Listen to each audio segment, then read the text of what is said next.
Praise the Lord. ദൈവപ്രവൃത്തി നിന്നിൽ വെളിപ്പെടുമ്പോൾ നീ ദൈവത്തെ പുകഴ്ത്തിക്കൊണ്ട് അനേകരോട് ദൈവം നിൻ്റെ ജീവിതത്തിൽ ചെയ്ത കാര്യങ്ങളെക്കുറിച്ച് സാക്ഷീകരിക്കാൻ പോവുകയാണ്. നല്ലൊരു പ്രഭാതം ഞാൻ നിങ്ങൾക്ക് ആശംസിക്കുകയാണ്. ജേണി വിത്ത് ഹോളി സ്പിരിറ്റ് എന്ന ദൈവിക സന്ദേശവുമാണ് നിങ്ങളുടെ മുൻപിൽ ആയിരിക്കാൻ ദൈവത്തിനാൽ ഒരുക്കുന്ന വലിയ കൃപകൾക്കായി ഞാൻ എൻ്റെ ദൈവത്തെ സ്തുതിക്കുന്നു, സ്തോത്രം ചെയ്യുന്നു. ഈ പ്രഭാതത്തിൽ ദൈവാത്മാവിൻ്റെ ഹൃദയത്തിൽ തന്ന ചെറിയ ദൂത് നിങ്ങളോട് ഞാൻ കൈമാറാൻ ആഗ്രഹിക്കുകയാണ്. അപ്പോസ്തല പ്രവർത്തികളുടെ പുസ്തകം 3-ാം അധ്യായം അതിൻ്റെ 7-ാമത്തെ വാക്യവും 8-ാമത്തെ വാക്യവും ഇങ്ങനെ പറയുന്നു: അവനെ വലം കൈ പിടിച്ച് എഴുന്നേൽപ്പിച്ചു, ക്ഷണത്തിൽ അവൻ്റെ കാലും നരയാണിയും ഉറപ്പിച്ചു. അവൻ കുതിച്ചെഴുന്നേറ്റ് നടന്നും തുള്ളിയും ദൈവത്തെ പുകഴ്ത്തിക്കൊണ്ട് അവരോടുകൂടെ ദേവാലയത്തിൽ കടന്നു. അതേ പ്രിയരെ, അപ്പോസ്തല പ്രവൃത്തി പരിശുദ്ധാത്മാവിൻ്റെ വലിയ ചലനം നമ്മുടെ ദൈവമായ യേശു ക്രിസ്തു സ്വർഗാരോഹണം ചെയ്തിട്ട് ശിഷ്യന്മാരോട് പറയുകയാണ്, എന്നോട് കേട്ട പിതാവിൻ്റെ വാഗ്ദത്തത്തിനായി കാത്തിരിക്കണം. അങ്ങനെ 10 ദിവസം മാളിക മുറിയിലിരുന്നു. 50-ാമത്തെ ദിവസം പെന്തക്കോസ് പെരുന്നാൾ അല്ലെങ്കിൽ പെന്തക്കോസ് നാളിൽ ആ മാളിക മുറിയിൽ ഇറങ്ങി വന്ന പരിശുദ്ധാത്മാവിൻ്റെ സാന്നിധ്യത്തിൻ്റെ നിറവിൽ കോഴി കൂകുന്നതിന് മുമ്പ് 3 പ്രാവശ്യം തള്ളിപ്പറഞ്ഞ പത്രോസ് ഉൾപ്പെടെ ആത്മാവിൻ്റെ നിറവിലായി പരിശുദ്ധാത്മാവിൻ്റെ ആ ഒരു പൗലൂസിൻ്റെ ഭാഷയിൽ പറഞ്ഞാൽ പരിശുദ്ധാത്മാവിനാൽ ബന്ധിക്കപ്പെട്ട ഒരവസ്ഥയിൽ അല്ലെങ്കിൽ ആ ഒരു ആത്മാവിൻ്റെ തലത്തിലേക്ക് കയറിയ ആ ശിഷ്യന്മാർ വളരെ അത്ഭുതങ്ങളും വീര്യപ്രവർത്തികളും പരിശുദ്ധാത്മാവ് 1-ാം നൂറ്റാണ്ടിൽ അവരിലൂടെ ഈ ഭൂമിയിലേക്ക് ചെയ്യുകയാണ്. പത്രോസിനെ ശക്തമായി ദൈവാത്മാവ് ഉപയോഗിക്കുകയാണ്. ഒറ്റ പ്രസംഗം കൊണ്ട് 3000 പേർ സ്നാനപ്പെടുന്നു. അടുത്ത അധ്യായത്തിൽ നമുക്ക് കാണാൻ കഴിയുന്നത് മുടന്തനായ മനുഷ്യൻ, ജന്മനാൽ മുടന്തനായ മനുഷ്യൻ ദേവാലയത്തിൻ്റെ മുൻപിൽ ഭിക്ഷയാചിച്ചു കൊണ്ടിരിക്കുകയാണ്. വിദൂരതയിൽ നിന്ന് പത്രോസിനെയും യോഹന്നാനെയും കണ്ടപ്പോൾ എന്തെങ്കിലുമൊക്കെ കിട്ടുമെന്ന് കരുതി അവൻ അവരുടെ മുൻപിലും കരം നീട്ടി യാചിക്കുന്ന ആ ജന്മനാൽ മുടന്തനായ മനുഷ്യനെ നോക്കി ഒരു അധികാരത്തിൻ്റെ വാക്ക് പത്രോസ് കൈമാറുകയാണ്. ഈ പകൽക്കാലം ജീവിതത്തിൻ്റെ ഏതൊക്കെ മേഖലകൾക്കകത്ത് പ്രതീക്ഷിക്കാത്ത എപ്പോഴോ വന്ന ചില വേദനകൾ കൊണ്ട്, ഏതൊക്കെ തകർച്ചകൾ കൊണ്ട് ജീവിതം ഒരു കരയിൽ നിന്ന് മറ്റൊരു കരയിലേക്ക് എത്തിക്കാൻ കഴിയാതെ, ആഗ്രഹിച്ചതുപോലൊന്നും ജീവിതം കൊണ്ടുപോകാൻ കഴിയാതെ, ഏതൊക്കെ വഴികളിൽ അനേകരുടെ വരവും കാത്തിരിക്കുന്ന ആരൊക്കെ എന്നെ കേൾക്കുന്നുണ്ട്.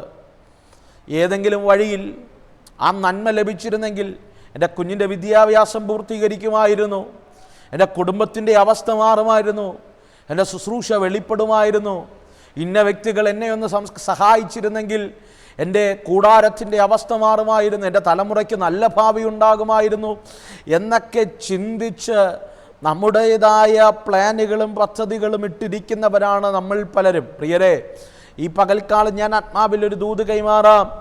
മനുഷ്യനിൽ ആശ്രയിക്കുന്നത് നിർത്തിയിട്ട് ഈ പകൽക്കാലം ദൈവത്തിങ്കലേക്ക് നിൻ്റെ മുഖം തിരിക്കണം. ജന്മനാൽ മുടന്തനായ മനുഷ്യൻ ജനിച്ചു വീണപ്പോഴേ രോഗിയാണ്. പ്രതീക്ഷിക്കാൻ ഒരു വകയില്ല, സ്വപ്നം കാണാനൊരു നല്ല ഭാഗ്യമില്ല, ചേർത്ത് പിടിക്കാൻ കുടുംബമുണ്ടോ എന്നുപോലും അറിയില്ല. അവനെ വച്ച് അനേകർ സമ്പാദിക്കുകയാണ്. ദേവാലയത്തിൽ വരുന്ന ഓരോ വ്യക്തികളുടെ മുഖത്ത് നോക്കി അവൻ യാചിക്കുകയാണ്. ഈ പകൽക്കാലം ഞാൻ ആത്മാവിൽ പറയട്ടെ, ഒരു നല്ല ജീവിതം നിനക്കുണ്ടാകുമായിരുന്നു, ഒരു നല്ല ഭാവി നിനക്കുണ്ടാകുമായിരുന്നു എന്നൊക്കെ വന്ന ജീവിതത്തിൻ്റെ ഏതൊക്കെ തകർച്ചകൾക്കകത്ത് ഇരുന്നു പോയ ആരെങ്കിലും എന്നെ കേൾക്കുന്നുണ്ടോ? ഒരു സ്റ്റെപ്പ് മുന്നോട്ടെടുത്തു വയ്ക്കാൻ കഴിയാത്ത ആരെങ്കിലും എന്നെ കേൾക്കുന്നുണ്ടോ? ഉണ്ടായിരുന്ന ജോലി നഷ്ടപ്പെട്ടു, ഉണ്ടായിരുന്ന വീട് നഷ്ടപ്പെട്ടു, ഉണ്ടായിരുന്ന ബിസിനസ് തകർന്നുപോയി. ഒരിഞ്ച് പോലും എഴുന്നേറ്റ് നിൽക്കാൻ കഴിയാതെ, ഒരിഞ്ച് പോലും സ്റ്റെപ്പ് വയ്ക്കാൻ കഴിയാതെ ജീവിതത്തിൻ്റെ പച്ചയായ യാഥാർത്ഥ്യത്തിനകത്ത് ഇരുന്നു പോയ വ്യക്തിയാണോ താങ്കൾ?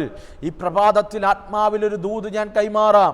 ഇന്ന് പകൽക്കാലം മനുഷ്യനിൽ ആശ്രയിക്കുന്ന നിർത്ത്, ദൈവത്തിലൊന്ന് ആശ്രയിക്ക്. ഈ പകൽക്കാലം നിന്റെ വിഷയത്തിന് പരിഹാരം തരാൻ കഴിയുന്ന ഒരു ദൈവത്തെയാണ് ഞാൻ നിന്നോട് കൈമാറുന്നത്. പത്രോസിൻ്റെ അടുത്തും യോഹന്നാൻ്റെ അടുത്തും എല്ലാവരും കൊടുക്കുന്നത് പോലെ നന്മ അവന് ലഭിക്കുമെന്ന് കരുതി അവൻ വിദൂരതയിൽ നിന്ന് കണ്ടപ്പോഴേ കരം നീട്ടി യാചിക്കുകയാണ്. ആത്മാവിനാൽ പിടിക്കപ്പെട്ടവൻ, ആത്മാവിൻ്റെ ആൾ നടത്തപ്പെടുന്നവൻ, പരിശുദ്ധാത്മാവിൻ്റെ ഗൈഡൻസിൽ പോകുന്ന പത്രോസ് അവനെ ഒന്ന് ഉറ്റുനോക്കിയെന്നാ വചനം പറയുന്നേ. അവനെ ഒന്ന് ഉറ്റുനോക്കിയിട്ട് പറഞ്ഞു, വെള്ളിയും പൊന്നും ഞങ്ങൾക്കില്ല, ഞങ്ങൾക്കുള്ളത് നിനക്ക് തരുന്നു.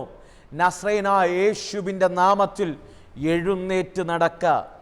അടുത്ത പദം ഇങ്ങനെയാണ് വചനം പറയുന്നത്, ക്ഷണത്തിൽ. 2 ദിവസം കഴിഞ്ഞല്ല, 2 ആഴ്ച കഴിഞ്ഞല്ല, 1 മാസം കഴിഞ്ഞല്ല, ഓൺ ദി സ്പോട്ടിൽ, അറ്റ് ദാറ്റ് ടൈം ഇറ്റ്സെൽഫ്, അതേ സമയത്തിൽ, ക്ഷണത്തിൽ. ആ വാക്ക് പറഞ്ഞു തീരുന്നതിന് മുമ്പ് അവൻ്റെ നരയാണി ഉറച്ചു, അവൻ എഴുന്നേൽക്കാൻ തുടങ്ങി. ഈ പകൽക്കാലം ജീവിതത്തിനകത്ത് വന്നുപോയ തകർച്ച മാറണോ? കുടുംബത്തിൻ്റെ വേദനാജനകമായ അവസ്ഥ മാറണോ? ആത്മഹത്യ അല്ലാതൊരു പരിഹാരമില്ലെന്ന് പറയുന്ന നിന്റെ ജീവിതം ദൈവിക പദ്ധതിക്കകത്ത് വരണോ? ഇതുവരെയും ചിന്തിക്കാത്ത ദൈവിക വിടുതൽ നിന്റെ ഭാവിക്കകത്ത് വെളിപ്പെടണമോ കുഞ്ഞേ? ഇതുവരെയും വെളിപ്പെടാത്ത അനുഗ്രഹം നിന്റെ കൂടാരത്തിനകത്ത് വെളിപ്പെടണമോ? പ്രിയ മാതാവേ, പിതാവേ, ഇന്ന് പകൽക്കാലം വേറൊന്നും വേണ്ട. ഈ പകൽക്കാലം ആത്മാവിൽ ദൈവത്തോടൊന്ന് കരഞ്ഞിട്ട് ഈ നാമത്തോടൊന്ന് അടുത്തു വന്നാൽ മതി. ഈ പകൽക്കാലം ഈ നാമം എവിടെ വെളിപ്പെടുന്നോ അവിടെ ദൈവിക വിടുതലുകളുണ്ട്. ഈ നാമം എവിടെ ഉയർത്തപ്പെടുന്നോ അവിടെ ദൈവിക അത്ഭുതങ്ങൾ വെളിപ്പെടും. ഈ നാമം ഏത് ദേശത്ത് വെളിപ്പെടുമോ ആ ദേശം പരിശുദ്ധാത്മാവിനാൽ പിടിക്കപ്പെടും. ഈ നാമം എവിടെ ഉയർത്തപ്പെടുമോ അവിടെ തകർച്ചകൾ മാറും. ഈ നാമം എവിടെ ഉയർത്തപ്പെടുമോ അവിടെ പാപത്തിൻ്റെ കെട്ടുകളെ ദൈവം അഴിച്ചു മാറ്റി രക്ഷയുടെ നീതിയുടെ വസ്ത്രം ദൈവം അണിയിക്കും. ഈ പകൽക്കാലം ദൈവത്തോടൊന്ന് പ്രാർത്ഥിച്ച്, കർത്താവേ, എനിക്ക് ഈ കർത്താവിനെ എനിക്ക് വേണം, ഈ യേശുവിനെ എനിക്ക് വേണം. എൻ്റെ ജീവിതത്തിൻ്റെ സമസ്ത മേഖലകളെയും തൊടാൻ കഴിയുന്ന, എൻ്റെ ജീവിതത്തെ പരിവർത്തനത്തിലേക്ക് നടത്താൻ കഴിയുന്ന ഈ ദൈവത്തെ എനിക്ക് വേണം. പത്രോസിൻ്റെ കഴിവല്ല, യോഹന്നാൻ്റെ മിടുക്കല്ല അവിടെ അത്ഭുതം വെളിപ്പെട്ടത്. വെളിപ്പെടാനുള്ള കാരണം ഈ നാമത്തിൻ്റെ ശക്തിയാണ്. ഈ പകൽ പ്രസംഗിക്കുന്ന എൻ്റെ കഴിവല്ല, ഈ സന്ദേശം നിങ്ങളോട് കൈമാറുന്ന എൻ്റെ വാക്ചാതുര്യമല്ല. ഏത് രോഗത്തിൻ്റെ ഏത് കോണിലിരുന്ന് ഈ സന്ദേശം കേട്ടാലും ഈ പകൽക്കാലം വിശ്വസിച്ച് യേശുവേ എന്നൊന്ന് വിളിച്ചാൽ, ഈ നാമത്തെ ഒന്ന് ഉയർത്തിയാൽ നിന്റെ ഗതികേട് മാറും, നിന്റെ അവസ്ഥകൾ മാറും. നീ ഇരുന്നു പോയെന്ന് പറയുന്നില്ലേ? എല്ലാം തകർന്ന ദൈവദാസനെ, നീ ആരെങ്കിലും എന്നെ ഒന്ന് സഹായിച്ചാലേ ഓരോ ദിവസം മുന്നോട്ട് പോകൂ എന്ന് നീ പറയുന്നില്ലേ? നിന്റെ അവസ്ഥകളിൽ നിന്ന് എഴുന്നേൽപ്പിക്കാൻ ഈ നാമത്തിന് കഴിയും. അതുകൊണ്ടാണ് പൗലൂസ് പറഞ്ഞത്, മറ്റൊരുത്തനിലും രക്ഷയില്ല. രക്ഷിക്കപ്പെടുവാൻ ആകാശത്തിൻ്റെ കീഴിൽ മനുഷ്യരുടെ ഇടയിൽ നൽകപ്പെട്ട ഒരേ ഒരു നാമം, അത് യേശു എന്ന നാമമാണ്. ഈ പകൽക്കാലം ഒന്ന് പറഞ്ഞാട്ടെ, ഭൂലോകരുടെയും അധോലോകരുടെയും സകല മുഴങ്കാലും മടങ്ങുന്ന ഏകനാമം, അത് യേശു എന്ന നാമമാണ്. ഈ പകൽ ഈ സന്ദേശം കൈമാറുമ്പോഴും ഞാൻ നിങ്ങളുടെ കൂടാരത്തിനകത്ത് ആ നാമത്തെ അയക്കുകയാണ്, ആ യേശുവിനെ അയക്കുകയാണ്.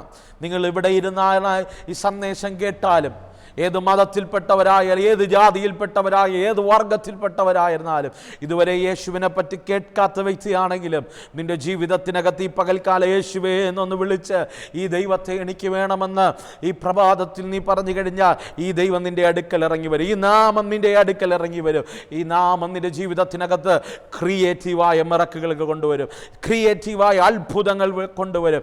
ഇതുവരെയും വെളിപ്പെടാത്ത ചില വിടുതലുകൾ നിന്റെ കൂടാരത്തിനകത്ത് കൊണ്ടുവരും. അങ്ങനെ ദൈവിക വിടുതൽ നിന്റെ കൂടാരത്തിൽ വെളിപ്പെടുമ്പോൾ നീ ദൈവത്തെ പുകഴ്ത്താൻ തുടങ്ങും.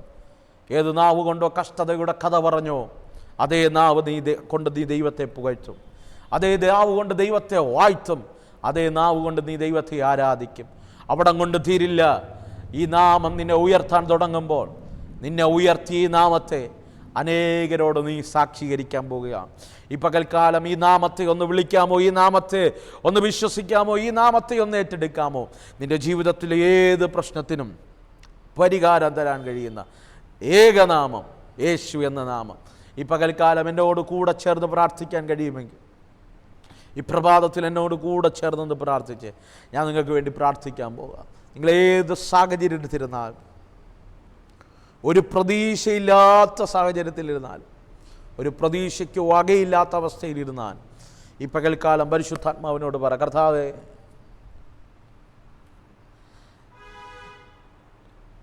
നീ എന്നോടൊന്ന് ഇടപെടണമേ. യേശുവേ, ഞാൻ അങ്ങയുടെ നാമത്തിൽ വിശ്വസിക്കുകയാണ്. അങ്ങയുടെ നാമത്തിൽ അത്ഭുതം പ്രവർത്തിക്കാൻ കഴിയും, അങ്ങയ്ക്ക് അത്ഭുതം പ്രവർത്തിക്കാൻ കഴിയും എന്ന് ഞങ്ങൾ വിശ്വസിക്കുക. വിശ്വാസത്തോടെ എൻ്റെ കൂടെ ചേർന്ന് പ്രാർത്ഥിക്കുന്ന ഈ ജനത്തെ അങ്ങയുടെ കരങ്ങളിൽ ഏൽപ്പിക്കും. എല്ലാ തടസ്സങ്ങളും മാറട്ടെ, എല്ലാ പ്രതികൂലങ്ങളും മാറട്ടെ, എല്ലാ പ്രതിസന്ധികളും മാറട്ടെ. ഈ പകൽക്കാലം ഇരുന്നു പോയ ചിലരെ യേശുവിൻ്റെ നാമത്തിൽ ഞാൻ എഴുന്നേൽക്കാൻ കൽപ്പിക്കുക. വെള്ളിയും പൊന്നും എനിക്കില്ല, എനിക്കുള്ള നിനക്ക് തരുന്ന നസ്രയനായ യേശുവിൻ്റെ നാമത്തിൽ എഴുന്നേറ്റ് നടക്കായെന്ന് പത്രോസ് പറഞ്ഞപ്പോൾ അതങ്ങനെ സംഭവിച്ചെങ്കിൽ ഈ പകൽക്കാലം എളിയ ദൈവദാസനായ അങ്ങയുടെ ദാസനായ ഞാൻ ആത്മാവിൽ കൽപ്പിക്കുമ്പോൾ വിശ്വസിക്കുന്ന ഓരോരുത്തരുടെ മേൽ ആ വിടുതൽ ചലിക്കട്ടെ. ഇതുവരെയും വെളിപ്പെടാത്ത ദൈവമഹത്വം അനേകരോട് അങ്ങേപ്പറ്റി സാക്ഷി പറയാൻ, അങ്ങേ പുകഴ്ത്താൻ, അങ്ങേ ആരാധിപ്പാൻ വലിയ വിടുതലുകൾ, വലിയ ദൈവിക ചലനങ്ങൾ സംഭവിക്കട്ടെ. ഞാൻ അങ്ങനെ ബ്ലസ് ചെയ്യുന്നു യേശുവിൻ നാമത്തിൽ തന്നെ, ആമേൻ. അതേ പ്രിയരെ, ഈ പകൽക്കാലം വിശ്വസിക്ക്. ദൈവത്തിൻ്റെ നാമം ഉയരുമ്പോൾ നിന്നിൽ ദൈവിക വിടുതലുകൾ വെളിപ്പെടും. നിന്നിൽ ദൈവിക വിടുതലുകൾ വെളിപ്പെടുമ്പോൾ നീ ദൈവത്തെ പുകഴ്ത്താൻ തുടങ്ങും. നീ അനേകരോട് സാക്ഷി ആയി കാര്യങ്ങൾ കൈമാറും. അതിനുവേണ്ടി പകൽക്കാലം let us start our journey with Holy Spirit. പരിശുദ്ധാത്മാവിൻ്റെ കൂടെ ചേർന്നൊരു യാത്ര ധരിക്കാമോ? പരിശുദ്ധാത്മാവിനോട് പറയാമോ, holy spirit lead me today. ഈ പകൽക്കാലം എന്നെ ഒന്ന് നയിച്ചാലും. God bless you. ആമേൻ.